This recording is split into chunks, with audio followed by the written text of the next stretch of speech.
think I'll take it from your sort of point around what problem we are trying to solve. When I joined TradeShift, one of the challenges that we had was we were still in a very sort of nascent stage in terms of connecting different tools and technologies. And one thing good I've sort of we have as a best practice is we have a small tech community or council that meets on a bi-weekly basis, and it comprises of different functional leaders where we come together and decide what are we trying to solve. And the crux is always around the customer experience, right from the time we acquire the sort of customers to the to sales and post sales. And then we look at sort of different stacks that are available in the market. What we have today, can that address the needs that we're looking to at this stage in our growth phase, or do we really have to go ahead and sort of invest in further technologies? And I think that's the key, especially if you're in the sort of initial growth phase of your organization, you're still building out your MarTech stack. It's important that you put your customer at the heart of everything you do, then map out the customer life cycle, and then sort of look at what do we have right now that can address the needs sort of at this stage in our journey, and then how do I connect the dots with the rest of the infrastructure that I have.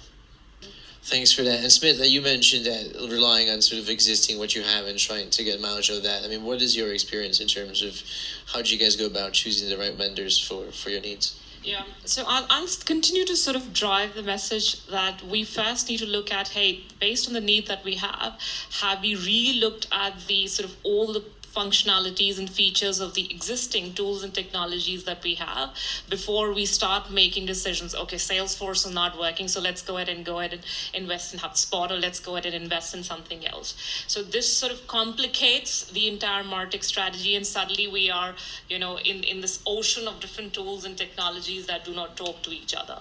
So extremely important to sit down and have the right experts, even call in. And I'm a sort of big proponent of, hey, if you have Marketo, or if you have any other sort of tech stack, go ahead and sort of ask their customer champions or your advocates in those organizations to come and help drive adoption of the current investment that you've already made, number one.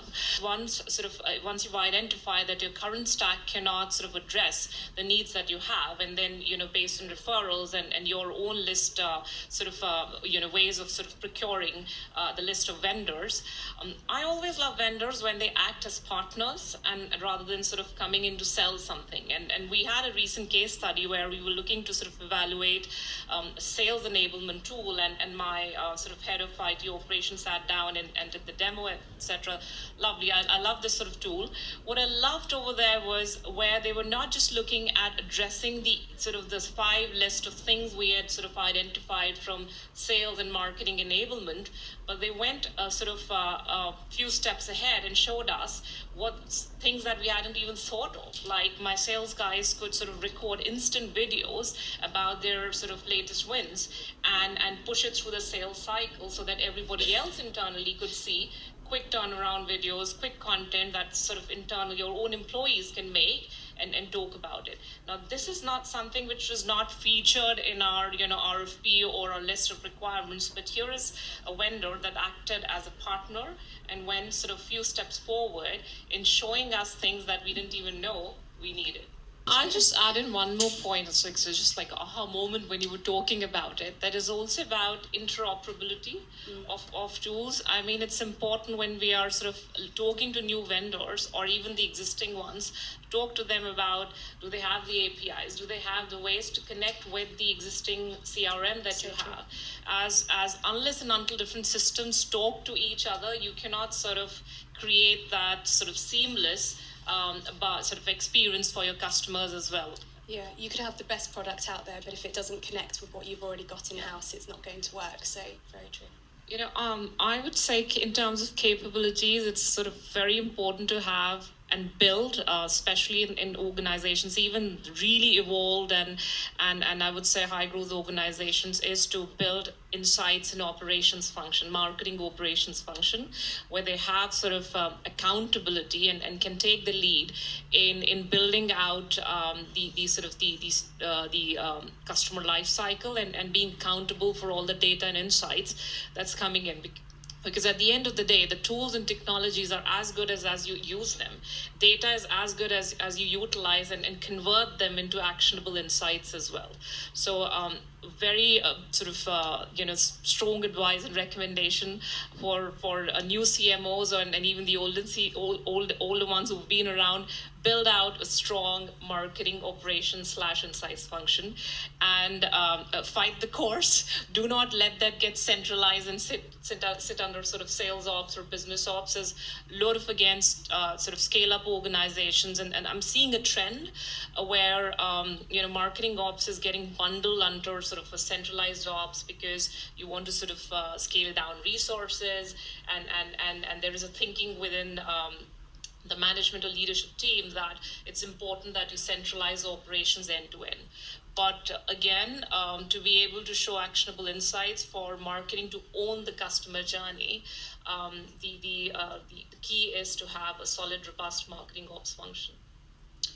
Yeah, I would say it's the hyper growth. If you look at most fintech organizations pre-IPO stage, growing at 50 to 60% year on year, that puts sort of tremendous pressure on marketing organization to drive and measure and report on return on investment. And the key of that is do you have the right data and insights and reporting mechanisms and technology to be able to report back on sort of how you're generating the demand and how you're getting closer to driving revenue contribution. So that's sort of is one of the behaviors that's driving.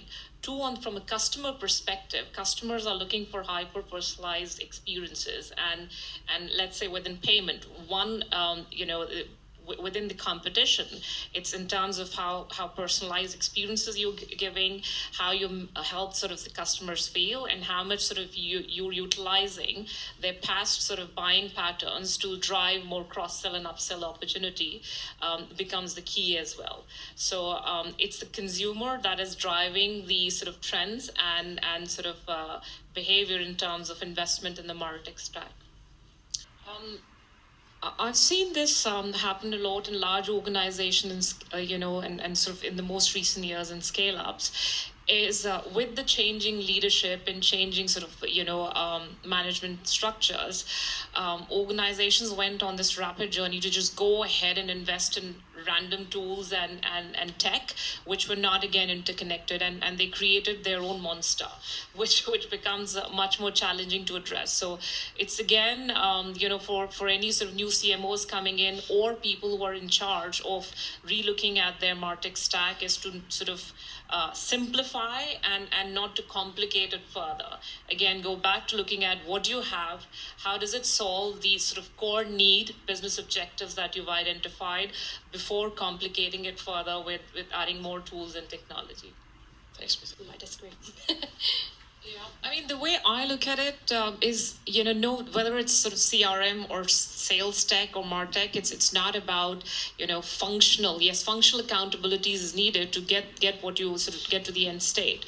But at an organization level, when you're sort of talking about ROI at the board level or presenting it to the CEO or the CFO, it has to be, overall, the investment that you have made in technology. And that's why it's important to have these tech councils, something in my current organization, which is working really well, where you have cross-functional leaders coming together on a bi-weekly basis, getting to know about different tech, whether it is MarTech or sales tech or finance tech, or even let's say on the HR side, Workday. We all are sort of part of the discussion in terms of what is needed to make the organization more efficient. I mean, after all, at the end of the day, why are we as organization investing in technology?